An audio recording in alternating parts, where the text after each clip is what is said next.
So we are continuing in Harmony of the Gospels, part 12. So we're finished with the Sermon on the Mount, kind of moving on. The very next scene where there's overlap between the Gospels is the healing of the centurion's servant. And, as usual, I think we're probably mostly familiar with these incidents in Scripture, but the thing is, once you start looking at them and you start seeing what's there, I'm just once again amazed. So this is in Matthew and Luke. Matthew tells us that Jesus came down off the mountain at the beginning of chapter 8. And so this is like literally, he's down off the mountain from doing the Sermon on the Mount, which finished at the end of chapter 7. And so this is right after that. Matthew includes the healing of a leper on the way down to Capernaum, coming off the mountain, heals a leper on the way. Luke tells us in 7:1 here, he says, when he had completed all his discourse in the hearing of the people, he went to Capernaum. So that's where we are. Now, what we're about to see is really connected to the Sermon on the Mount, it's interesting. It's as if Jesus actually wanted to have a living illustration of the sermon, what his sermon was all about. This interaction with the centurion it perfectly exemplifies the attributes Jesus was teaching about. And it's a really cool aspect to this that I didn't really see before. Matthew tells us in verses 5 and 6 there, a centurion came to him, imploring him and saying, Lord, my servant is lying paralyzed at home, fearfully tormented. There's more to it, of course, than Matthew shares, and Luke gives us much more detail. Here's how the centurion came to him.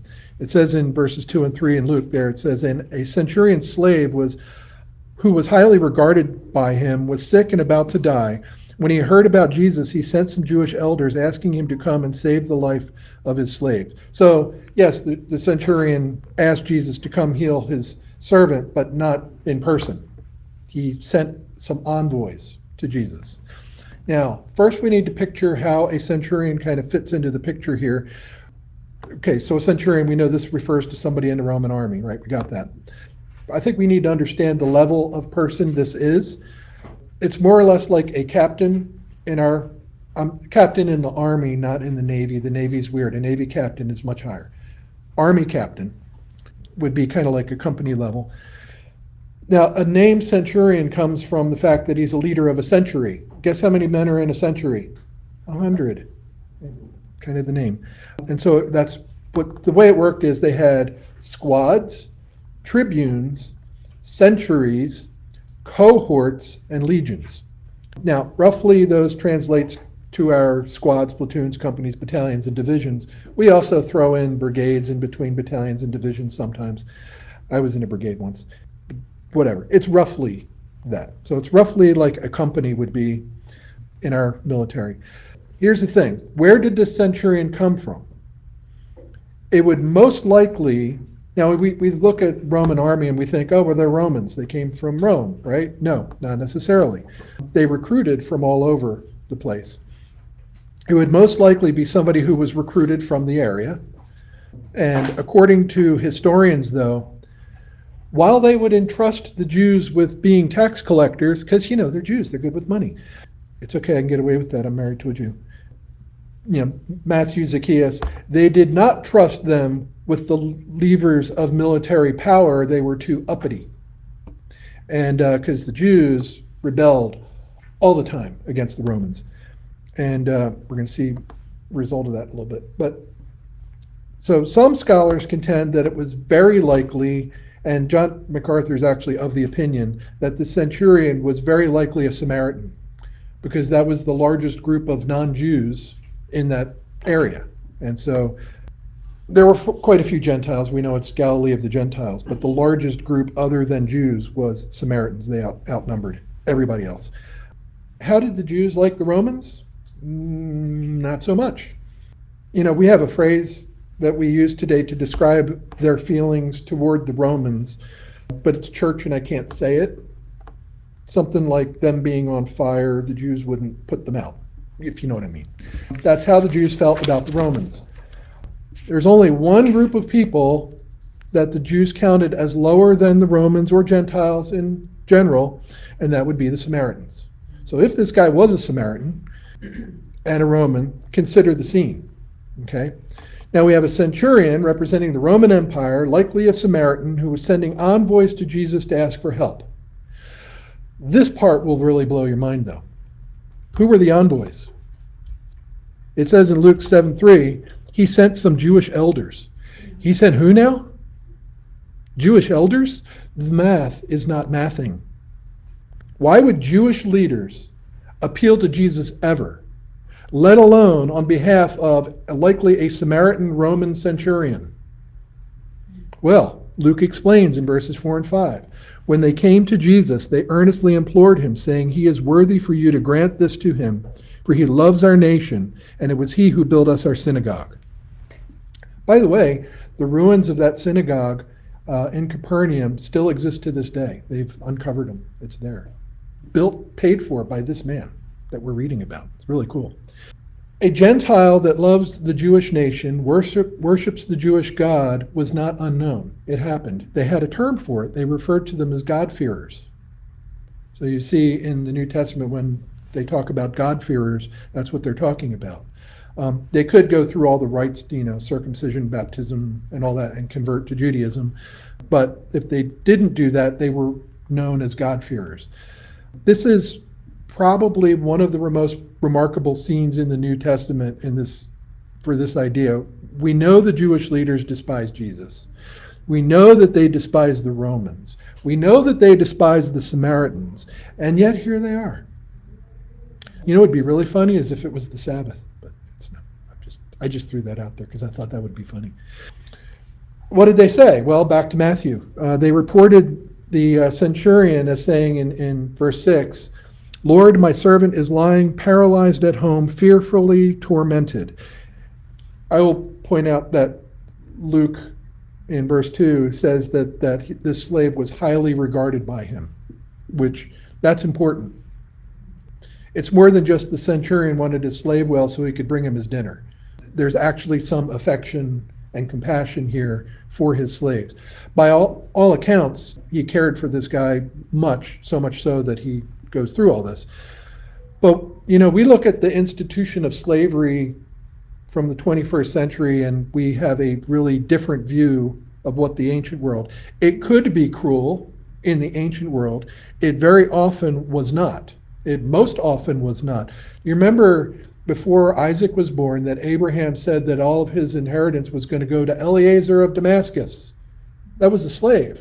He was going to get the inheritance if Abraham didn't have any kids. So it's not chattel slavery that we think of in early America. Slaves could be considered members of the family for all intents and purposes. And you may remember the Old Testament rules about slaves who chose to bond themselves at the end of their indentured service, that they could have their ears pierced and sign of all that, the bond slaves and all that. It could be a beneficial relationship on both sides. Now, and that seems that was the case here. So Matthew tells us that this servant was paralyzed, and he also says in verse 6 that he was fearfully tormented, and that's referring to extreme pain. But that's not all. Luke tells us whatever the cause of the ailment was. In verse 2, Luke says that he was about to die. So he's paralyzed, he's in extreme pain, and he's about to die. And the centurion has real affection and compassion for him. So it's a desperate situation. And so Jesus agrees to come and heal the servant. We don't know if he said anything, he just started going. According to Matthew, though, the centurion tells Jesus in verse 8, "Lord, I am not worthy for you to come under my roof, but just say the word and my servant will be healed." Now, where did that happen? Luke explains. This was not part of the message that the Jewish leaders brought. This actually happened later. They just came to ask for him to come. He comes, and Luke explains in verse 6 that as they almost got to his house, it says, the centurion sent friends saying to him, "Lord, do not trouble yourself further. I am not worthy for you to come under my roof." This time, it's not the Jewish leaders, but friends of the centurion. They want to intercept Jesus before he comes into the centurion's house. Here's the thing. It would not have been a good look for a Jewish rabbi to come into a centurion's house. Remember Peter having such a hard time, Cornelius, that whole bit? That's not to say Jesus wouldn't do it. He was on his way to do it. He was already headed there. But the centurion knew it wouldn't be a good look for Jesus. And so he sent his friends to stop him. But he also didn't think he was worthy to come to Jesus himself. So what does one do? Luke says in verse 7 there, "For this reason I did not even consider myself worthy to come to you, but just say the word and my servant will be healed." Now, so Matthew gives us the gist. Luke gives us the context, right? All of this conversation happened between them through two sets of intermediaries. You had the leaders and then you had his friends. Now, you might be wondering how Jesus was supposed to heal the servant if the centurion won't bring him to Jesus and doesn't want Jesus to come to the centurion. And that's a fair question. What's a little unclear to me is when the centurion explains his reasoning, though. And Luke says it in verse 8. He says, "For I also am a man placed under authority with soldiers under me, and I say to this one, go, and he goes, and another, come, and he comes, and to my slave, do this, and he does it." Matthew's account is virtually identical. And I'm not sure what he's saying here. Part of it, I think, maybe he's saying to the centurion, "I know I asked you to come, but I'm not ordering you to come." That's a possibility. Also, it could be that he's saying, "I'm not worthy. You can just send one of your disciples to do the healing." That's a possibility. Strangely, a lot of the commentaries say that he's implying that Jesus has the authority to heal from a distance. I'll be honest, that one doesn't really do it for me. I see what they're saying, but it's a non sequitur. I don't quite get it. Look at Jesus' response to this news, though. Both Matthew and Luke use the same word to describe the response. They both say marveled. Some translations say amazed. What amazed Jesus about the centurion? Well, both Matthew and Luke, the first thing Jesus says about it is he's amazed by his faith. Okay, we get that. But he says in Luke, in verse 9, "I say to you, not even in Israel have I found such great faith." Matthew 8:10 is almost identical. So he's amazed by the faith, but that's not all. And this is where we see the centurion as, I think, the living illustration of what Jesus was saying in the Sermon on the Mount. Consider the attributes he's exhibited so far. He has great compassion for his servant. He loves who are ostensibly his enemies, the Jews, who shouldn't have any affection towards him, but he has for them. He's a Roman centurion, and look at how many times he calls Jesus Lord. That's something. And so when Jesus talks about his faith, I don't think he's just talking about his faith in, trust in God or in Jesus. I think Jesus is talking about all of that, all of his character. And our faith, as James famously points out, is judged not just on our words, but on our deeds, right? And he's looking at this man's deeds, and they speak volumes about his faith. But we're not done.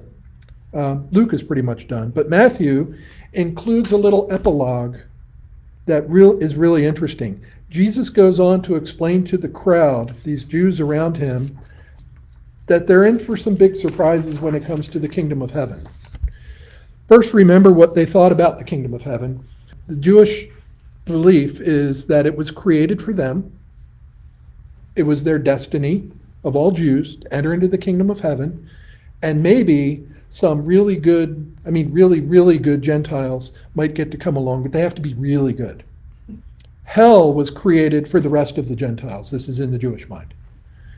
By the way, that's still true pretty much today.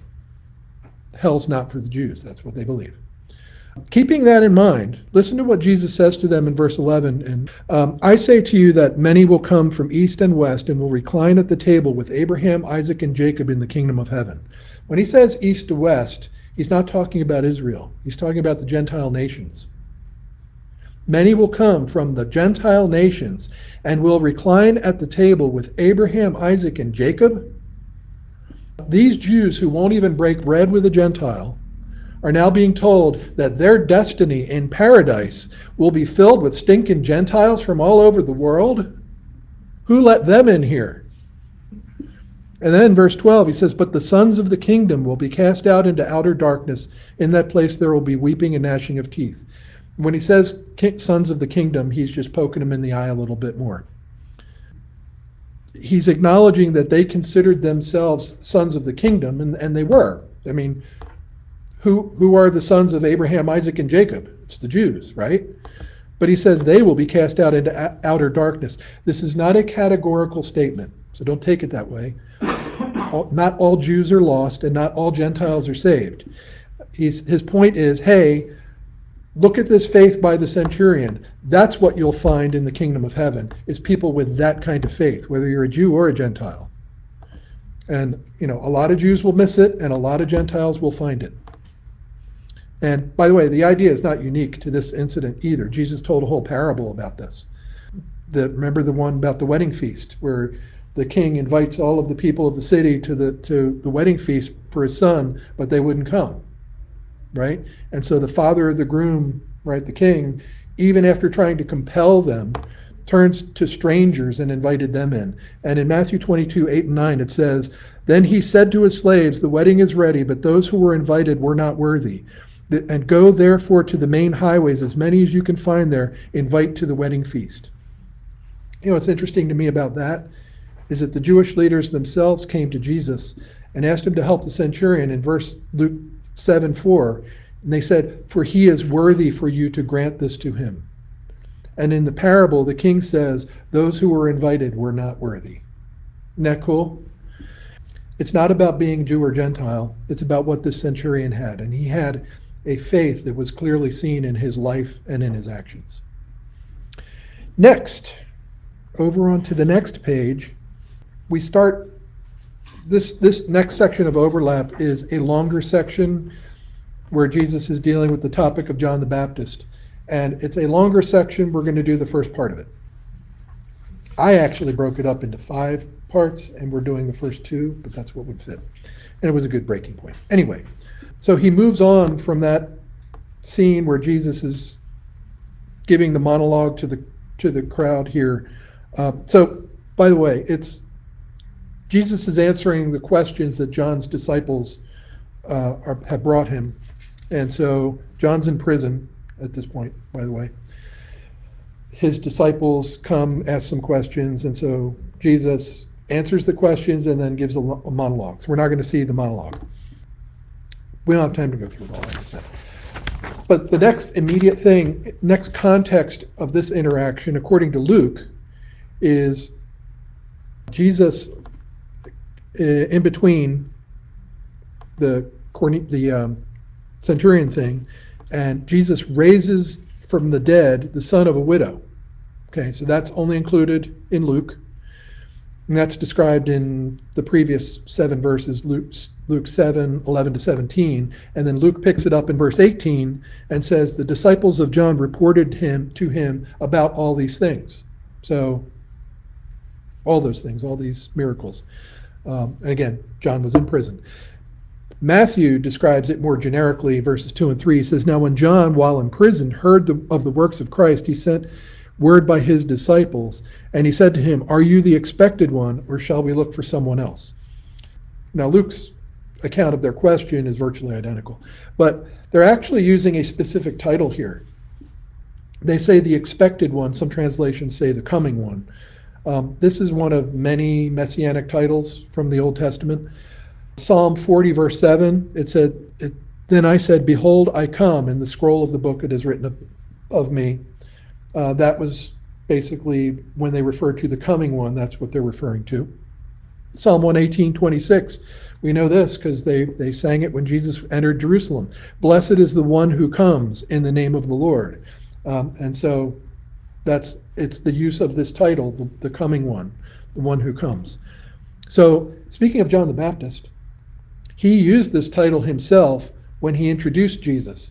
In Matthew 3:11, it says, as for me, I baptize you with water for repentance, but he who is coming, that's the title, after me is mightier than I, and I'm not fit to remove his sandals, and so on. So the title, the one who comes or he who is coming, are all references of this idea from the Old Testament.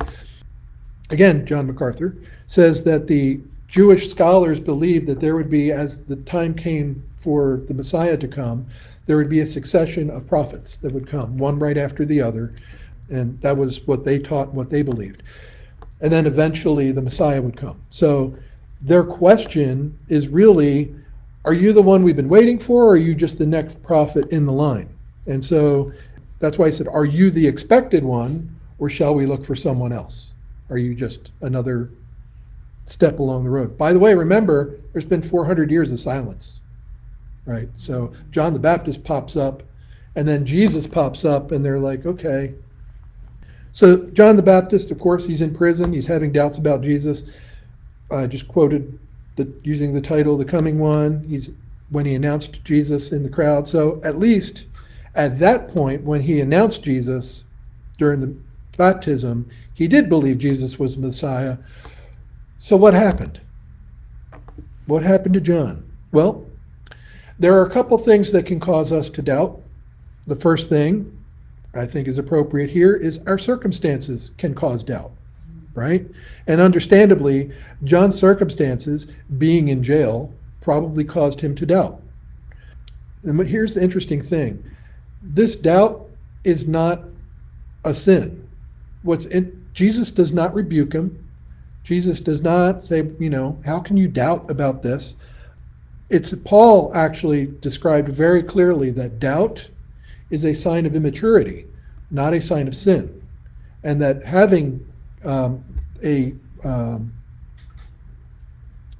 not doubting, whatever term, I don't know what word I'm looking for, not doubting is actually a sign of someone who has matured. Listen to Philippians 4:10. And actually, Brett referenced this chapter in his sermon, not this verse, but in Philippians 4:10, it says, "But I rejoiced in the Lord greatly that now at last you have revived your concern for me." They were sending him gifts for his ministry. "Indeed, you were concerned before, but you lacked opportunity.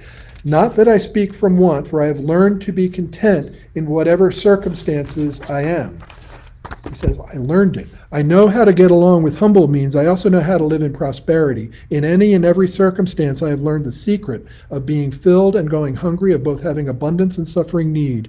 And then the famous verse, "I can do all things through him who strengthens me."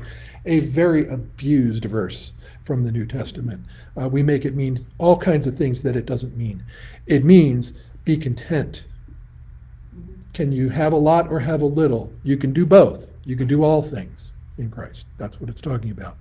Notice that Paul says he learned to be content in whatever circumstances. Rather than driving him to despair and doubt, the mature Paul has learned contentment, right?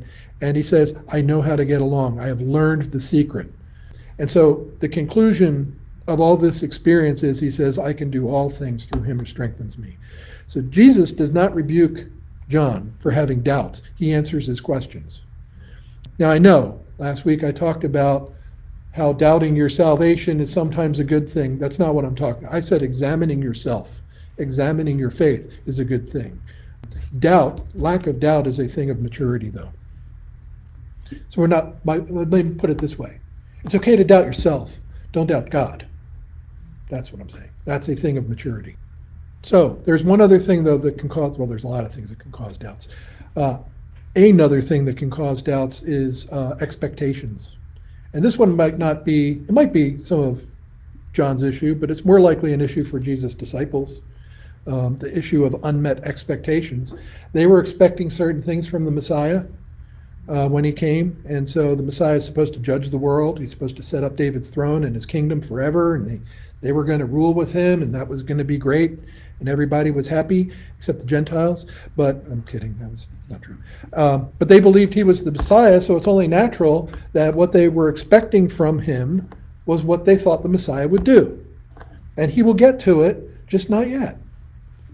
We can tell this issue was there because of the questions they asked him from time to time, Jesus' disciples. The most obvious was leading up to the Olivet Discourse. Remember, they're coming out of the temple, disciples were asking questions about it, and then they go up to the Mount of Olives and he tells them about the end times. Well, here's how this happened. Matthew 24, verse 1, he says, "And Jesus came out from the temple and was going away. When his disciples came up to point out the temple buildings, to him. And he said to them, by the way, let me explain. Herod was rebuilding the temple. He was beautifying it. He had this multi-decade long plan to beautify the temple. Why? Because they rebelled against Rome, and like a couple years BC, I don't remember exactly when, and then Herod came in and regained the territory for Rome. And in order to make sure that they didn't rebel again, he buttered them up by starting this multi-decade long restoration of the temple, making it beautiful, because then they won't rebel, was his thinking. And it kind of worked. But as they're coming out of the temple, they're looking at all the beauty that Herod is doing outside the temple, and they're pointing it out to him. In verse 2, he says, "And he said to them, 'Do you not see all these things? Truly I say to you, not one stone here will be left upon another, which will not be torn down.' As he was sitting on the Mount of Olives, the disciples came to him privately, saying, 'Tell us, when will these things happen, and what will be the sign of your coming, and of the end of the age?' And Jesus answered and said to them, 'See to it that no one misleads you, for many will come in my name, saying, I am the Christ, and will mislead many.'" And he goes on to talk about. And so I explained that the temple's being rebuilt. Do you know when the temple, he's referring to when the temple is destroyed, not one stone upon another? 70 AD. Do you know when they finished construction on Herod's temple? It was the late 60s AD. It was like finished for like 2 years, and then the Romans came in and destroyed it. But there you go. But that's not what the Jews were expecting from the Messiah, right? And so this led them to probe further once they got to the Mount of Olives. Again, Jesus doesn't rebuke them. They just want to know what's going on, and Jesus wants them to have the information that is necessary for them to have. Not all of it.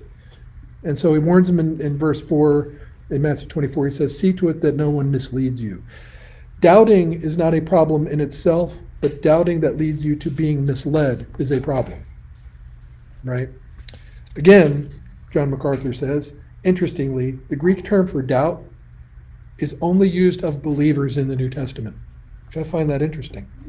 There's unbelief, but then there's doubt. Doubt's not unbelief, right? So it is something that believers need to be aware of. What Jesus says in response to this, though, is interesting. Both Matthew and Luke include his response, but only Luke includes what he did first. He didn't answer the question right away from John's disciples. In Luke 7:21, he says, "At that very time he cured many people of diseases and afflictions and evil spirits, and he gave sight to many who were blind." So Jesus says, first, a demonstration. And he goes about healing, performing miracles, and doing all the Jesus stuff that he does. Then when he's done with all of that, he answers the question by quoting snippets from the Old Testament. In Matthew 11:4 and 5, he says, "Go and report to John what you hear and see. The blind receive sight, the lame walk, the lepers are cleansed, the deaf hear, the dead are raised up, the poor have had the gospel preached to them." He literally demonstrated all of that, including the dead are raised. Remember, that was the immediate previous section in Luke. These are all signs of the kingdom. By the way, they come from the book of Isaiah. Isaiah 35, 3 through 6. It says, "Encourage the exhausted," this is a messianic passage, "encourage the exhausted and strengthen the feeble. Say to those with anxious heart, take courage, fear not. Behold, your God will come with vengeance, and recompense of God will come, but he will save you.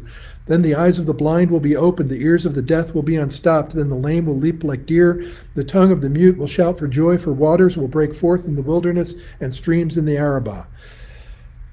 You know, it's interesting about Isaiah 35, a messianic passage, is it says, "Behold, your God will come." Another one of those messianic predictions that describes the Messiah as your God, like Isaiah 53. Another messianic passage referenced by Jesus here is probably Isaiah 61. And you'll recognize this one because this is the one that Jesus preached in the synagogue the first time he sat down after beginning his ministry.